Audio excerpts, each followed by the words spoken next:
안녕하십니까. 이번 영상은 전에 한번 이 안드로이드 스마트폰 어플로 이 와이파이 정보를 입력을 해서 뭐 이런 식으로 정보를 입력해 놓고 이 전송 버튼으로 이제 ESP3이나 뭐 ESP8266의 CPU에 전송을 해서 거기서 이제 내부 메모리에 저장해서 스핍스를 활용하는 영상을 찍었었는데 이번 영상에서 좀 더 자세하고 구체적으로 그리고 코드 설명까지 그렇게 좀 더 자세하게 한 번 더 영상을 다루겠습니다. 먼저 이 환경을 구축하기 위해서 제가 유튜브 하단에 링크를 남겨드릴 건데 거기서 이제 아이오닉을 사용하기 위해서 준비해야 되는 몇 가지 과정이 있습니다. SDK도 추가를 해야 되고 뭐 안드로이드 스튜디오, Git, 비주얼 코드 등의 설치를 다 따라 하시고 나서 그리고 나서 이 영상을 봐주시고 그대로 해주시면 되겠습니다. 그래서 최종적으로 이 영상을 보고 하셨을 때 ESP8266과 ESP32로 와이파이 정보를 이 스마트폰 어플로 전송할 수 있게 되는 과정을 설명하겠습니다. 먼저 아이오닉 이 다큐먼트가 있는데요. 이건 구글에 그냥 아이오닉을 검색하시면 여기 아이오닉 프레임워크가 있습니다. 여기 클릭하셔서 get started를 눌러도 되고 그냥 여기서 바로 다큐먼트에 들어오셔서 여러 가지 정보가 있습니다. 뭐 배포를 어떻게 하냐, 레이아웃, 뭐 앵귤러, 리액트, 프레임워크에 관한 설명도 있고 일단 저 같은 경우에 버전을 5로 설정해서 사용했습니다. 그래서 여기서 일단 기본적으로 보셔야 될 거는 여기 네이티브에 들어오시면 뭐 API들도 있고 이제 제가 사용했던 이 API가 있는데요. 여기서 BLE가 있습니다. 여기 GitHub에 자세하게 이런 내용들이 나와 있고 물론 이게 이 특정 API들이 자세하지 않은 것들도 있습니다. 여기 여러 가지를 찾아봤는데 뭐 블루투스 L이라던가 뭐 다른 것들도 많긴 한데 잘 관리되거나 완성도가 높은 것을 잘 찾아서 하시면 되겠습니다. 그리고 이 CLI 설명도 있는데 일단 프로젝트를 먼저 생성하면서 설명드리겠습니다. 먼저 이제 어플을 제작할 프로젝트 폴더를 지정해 줍니다. 저 같은 경우에 그냥 C 드라이브에서 유저 어드민 데스크탑에 여기 쭉 나열을 해뒀는데요. 여기서 이제 커맨드 창을 열어줍니다. 이 상태에서 아이오닉 그 링크에 맞춰서 설치를 다 하셨다면 아이오닉 스타트를 입력해줍니다. 그러면 이제 앱 제작 위자드를 사용할 건지 여부를 물어보는데 만약에 yes를 하시면 이런 웹이 열리면서 이 웹 환경에서 간편하게 제작을 할 수 있긴 합니다. 근데 저는 CLI 환경이 좀 더 디테일하고 더 제작하기에 편해서 저는 여기서 안 하고 CLI 환경에서 진행하겠습니다. 종료해주고 다시 여기서 열어줍니다. 아이오닉 스타트를 입력해주고 아까와 반대로 노를 입력해줍니다. 프레임워크를 리액트, 뷰, 앵귤러가 있는데 셋 다 자료는 많이 있기 때문에 필요한 건 찾아보시고 저는 앵귤러로 진행하겠습니다. 프로젝트 네임을 오늘 날짜로 해서 생성하겠습니다. 이제 템플릿을 지정할 수가 있는데요. 이제 아이오닉의 장점이라고 볼 수 있는데 앱을 만들기 전에 그 앱의 전체적인 틀을 어떻게 구성할 건지에 대한 설정입니다. 그래서 만약에 탭스로 하시게 되면 세 가지의 탭이 등장해서 세 페이지를 꾸밀 수 있고 사이드 메뉴는 제가 따로 안 해봤는데 아마 내비게이션 바 같은 걸 하나 생성해서 어, 리스트들을 왔다 갔다 할 수 있게 하는 것 같고 해보진 않았습니다. 그래서 저는 블랭크로 이 탭스랑 블랭크를 써봤는데 블랭크가 좀 더 간편하고 한 페이지에 담을 수 있어서 저는 블랭크를 선택해서 진행하겠습니다. 그래서 여기서부터 이제 쭉 디폴트로 진행을 하면 되는데요. 이 스타터 템플릿만 지정해주면 초기 설정은 끝납니다. 그래서 여기서 좀 기다려 주셔야 되는데 완료될 때까지 기다렸다가 정지하고 오겠습니다. 네, 이런 식으로 프로젝트 생성이 완료되었습니다. 프로젝트를 생성하면서 이런 워닝이 뜰 수 있는데 이것은 권장 사양이고 앱을 제작하는데 전혀 문제가 없으니까 그대로 쭉 진행해 주시면 되겠습니다. 네, 이런 식으로 템플릿만 지정하고 나면 모든 프로젝트 생성은 끝납니다. 이 상태에서 이제 커맨드 창을 종료해 주시면 해당 디렉토리에 프로젝트 파일이 생성된 걸 볼 수 있습니다.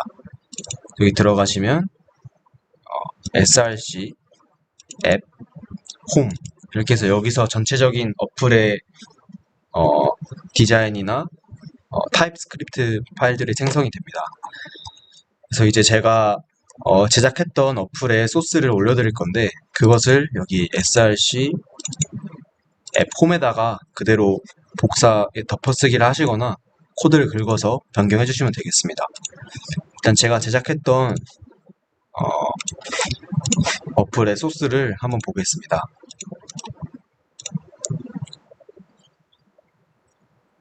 그러면 이제 여기서 이제 src를 열어서 앱, 홈 해서 홈 파일들이 있는데요.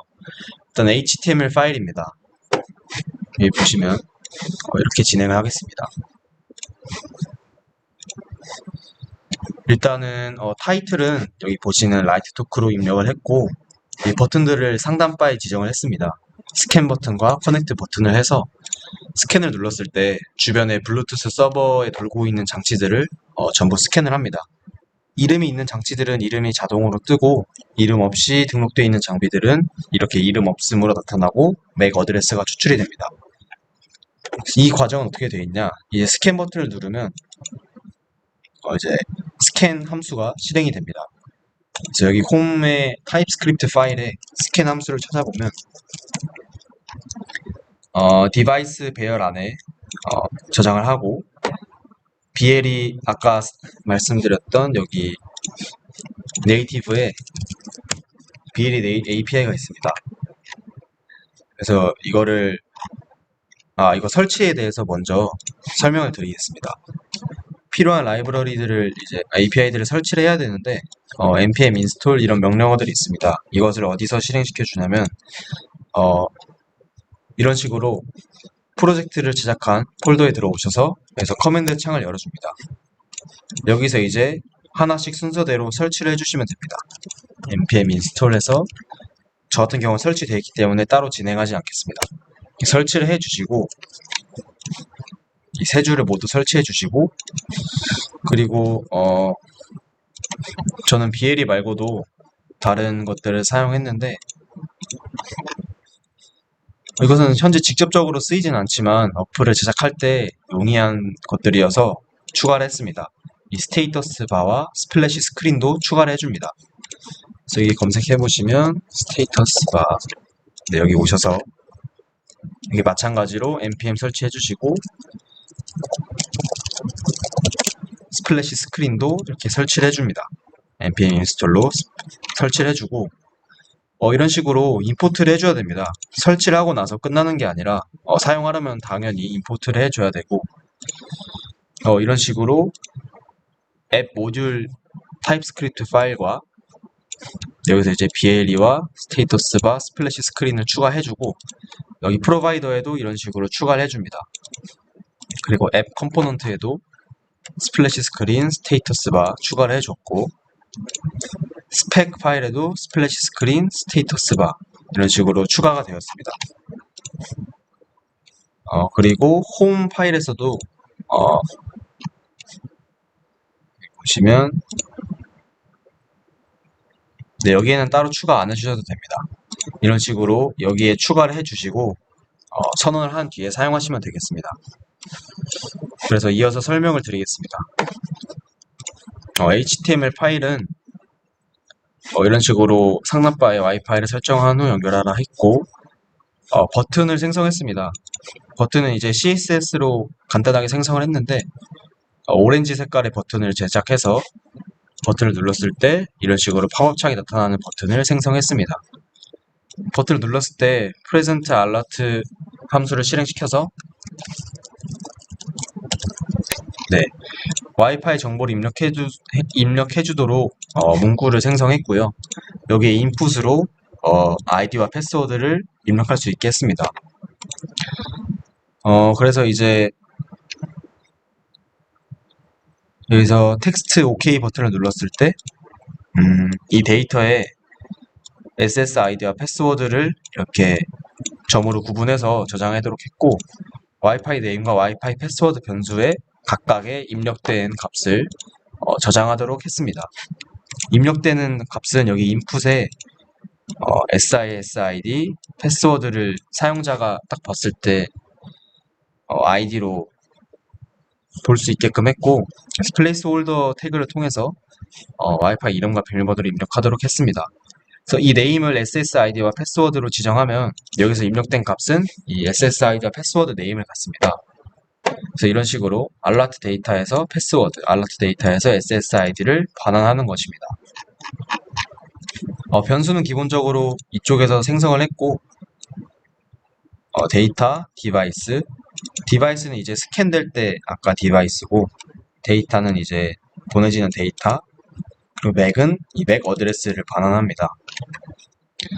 그렇게 되면 이제 스캔 여기서 입력을 해주고,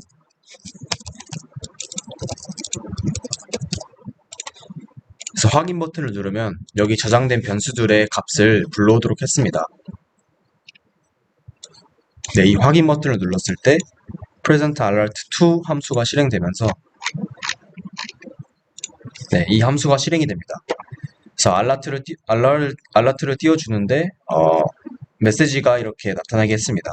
여기서 this 타입스크립트에서 사용하는, 그리고 자바스크립트에서도 잘 사용하는 this를 사용해서 와이파이 네임과 와이파이 패스워드를 이렇게 화면상에 나타나게 했습니다. 그렇게 사용자가 확인하고 나서 이 커넥트 버튼을 누르면, 네, 여기 커넥트 버튼을 누르면 이 커넥트 함수가 실행이 됩니다. 그래서 이 커넥트 함수는 BLE 서버에 직접 연결을 해서 접속을 한 뒤에 그 write 명령어로 데이터를 쓰게 했는데요. 이 UUID는 ESP32에 기본적으로 적용되어 있는 UUID입니다. 그래서 UUID에 대한 개념은 따로 공부를 하셔야 됩니다. 블루투스 통신을 하기 위해서 필수적으로 필요한 어떤 주소라고 할 수 있는데요. 그것은 이제 같은 칩이면 보통 동일한 아이디로 들어가 있고, 보통 맥 어드레스로 구분을 합니다. 그래서 이 맥 어드레스는 아까 처음에 설명드렸던 스캔 함수를 통해서 스캔을 하게 됩니다. 그래서 디바이스가 스캔되었을 때 이 on device discovered가 실행되면서, 만약에 그 디바이스 네임이 그 라이트 토크라는 이름을 갖고 있으면 이 맥이라는 변수 안에 그 아이디를 저장을 합니다. 그래서 여기 보시면 예를 들어서 플라워 케어라는 장치가 식별되었는데, 여기서 여기를 플라워 케어로 이렇게 하시면 이 장치에 접속되도록 하는 겁니다. 그래서 저 같은 경우엔 ESP32 아두이노 상에서 이 BLE 서버에 접속할 때 네, 여기에 BLE 디바이스가 이제 초기화를 할 때 라이트 토크라는 이름으로 실행되게 했습니다. 그래서 라이트 토크라는 장치가 여기에 식별이 되면 자동으로 그 맥 어드레스를 변수에 저장하고, 커넥트 버튼을 눌렀을 때 이렇게 여기 this 맥 자리에 그 맥 어드레스 주소가 들어가면서 그 장치에 write를 합니다. write는 이제 string to bytes라는 명령 함수를 통해서 this 데이터를 전송하는데, string to bytes는 이제 기본적으로 블루투스 통신은 스트링 그 자체를 보내는 게 아니라 패킷에 담아서 전송을 해야 됩니다. 그래서 데이터를 가공하기 위해서 위 함수를 실행했고, 각각의 예를 들어서 스트링이 헬로라는 게 있으면 각각의 인덱스마다 바이트로 변경을 해서 어레이에 담아서 저장을 하는 내용입니다. 그래서 this 데이터는 이제 아까 와이파이를 입력했던 네, 여기서 이제 저장이 됩니다. 와이파이를 입력하고 OK 버튼을 누르면 데이터 부분에 데이터 SSID와 와이파이 패스워드가 이 반점을 기준으로 구분해서 입력이 됩니다. 그래서 그 값이 이제 write로 전송이 되면 아두이노 상에서 처리를 합니다. 인덱스를 이 반점으로 구분해서 앞부분을 이제 SSID, 그리고 뒷부분을 패스워드로 지정을 해서 이렇게 세이브를 해서 이 스핍스에서 다루게 됩니다. 네, SSID와 패스워드를 프린트해서 저장을 하게 되는 구성입니다. 이런 식으로 이제 HTML 파일과 타입스크립트 파일을 설명을 해드렸는데요. 좀 간단합니다. 그래서 어떻게 이 라이브러리, 이 API를 활용하느냐 그 차이일 뿐이지, 그리고 타입스크립트는 대부분 자바스크립트와 비슷한 부분이 많기 때문에 자바스크립트를 어느 정도 알고 계시다면 타입스크립트도 입문하시기에 편리할 것입니다.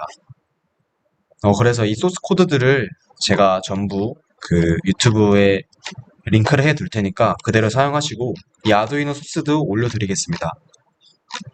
얘는 이제 ESP32 전용으로 그대로 사용하시면 되고, 예를 들어서 아까 설명드렸던 이 부분을 변경하고 싶으시면 여기 원하는 이름을 입력해서 테스팅이라고 하던가 해서 여기서 마찬가지로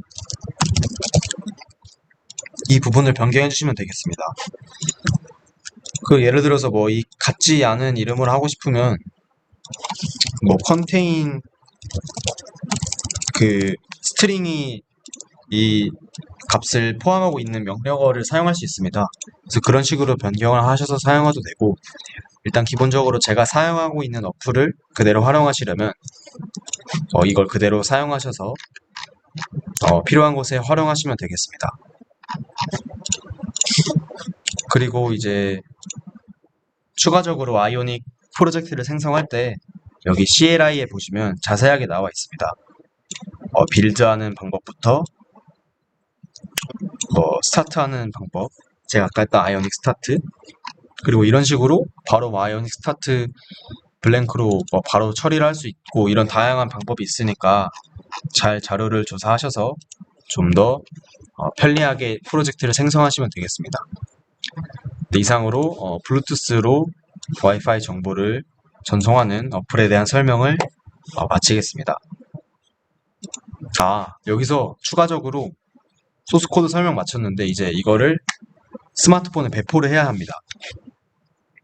그것을 하려면 소스코드를 다 작성하시고 저장을 합니다.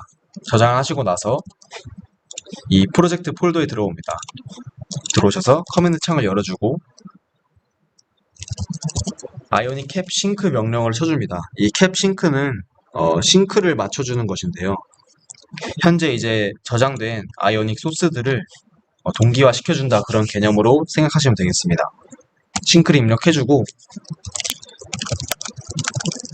아이오닉 캡 오픈 안드로이드 명령어를 쳐줍니다. 이렇게 되면 이렇게 이 프로젝트를 안드로이드 스튜디오에서 열게 되는데요.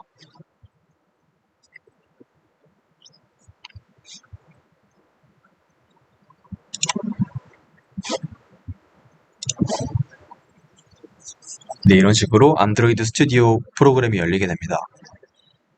처음에 이제 업로드를 하시려면 이 스마트폰을 이제 노트북과 USB로 연결합니다. 그리고 허용을 해주시면 여기 이제 자동으로 제 스마트폰이 등록이 됩니다.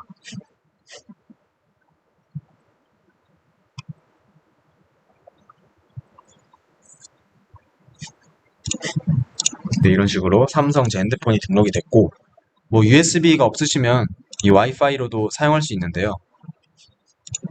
이 QR코드를 촬영하셔서 찍으시면 됩니다. 여기는 어디에 있냐면 설정에 개발자 옵션에 들어갑니다. 개발자 옵션에 들어가셔서 무선 디버깅 표시가 있는데 여기서 켜주시고 이 QR코드를 클릭하시면 카메라가 열립니다. 이걸 촬영하시면 USB 없이도 디버깅을 할 수 있습니다. 저는 USB로 지정해서 여기서 run 앱을 실행해 줍니다.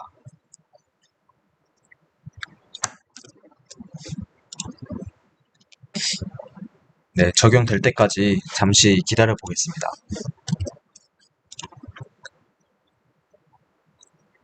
처음에는 이게 배포를 하는 게 좀 오래 걸릴 수 있는데 한번 배포하고 나서는 그 뒤부터는 이제 좀 더 빠른 속도로 배포가 되니까 처음에만 좀 오래 기다려 주시면 됩니다. 이렇게 인스톨이 되면 네, 이런 식으로 어플이 바로 실행되고요. 여기서 나가셔서 보시면 아마 여기 새로 생겼을 겁니다. 저는 여기에 옮겨뒀는데 이런 식으로 어플이 생성되게 됩니다. 근데 처음에 아마 제 기억에 이게 배포를 할 때 오류가 발생했었던 것 같은데 아마 그것을 해결하시려면 여기 파일에 세팅이 있습니다. 아마 자바 관련된 오류가 있을 텐데 빌드 툴에 여기 빌드 execution deployment에 들어오셔서 빌드 툴 그래들에 들어오시면 여기 그래들 JDK를 선택해 줍니다. 그래서 저 같은 경우에 이제 11 버전으로 변경을 해서 자바를 JDK를 선택을 해서 어플라이를 했을 때는 오류가 사라졌습니다. 그리고 예를 들어서 또 다른 오류들이 많이 발생하면 그 오류들에 대한 자료는 구글에 많이 있으니까 제가 겪어보지 못한 오류가 발생했을 때는 그대로 서치를 해서 진행해 주시면 됩니다. 그리고 이렇게 배포를 마쳤으면 이제 또 배포를 마친 뒤에 코드를 수정해서 다시 업로드를 하고 싶다. 그러면 예를 들어서 뭐 여기서 수정을 했다. 그러면 반드시 저장을 해주시고 커맨드 창에서 반드시 아이오닉 캡 싱크를 맞춰주셔야 됩니다. 이걸 맞추지 않은 채 그냥 여기서 바로 런을 해버리면 한 번 더 런을 해버리면 그 전에 소스 코드가 업로드 되는 것이기 때문에 싱크를 맞춰주시고 진행해 주시면 되겠습니다. 이로써 이제 영상을 마치겠습니다. 소스 코드를 그대로 사용하시면 아마 오류 없이 진행할 수 있을 겁니다. 네, 영상 마치겠습니다. 감사합니다.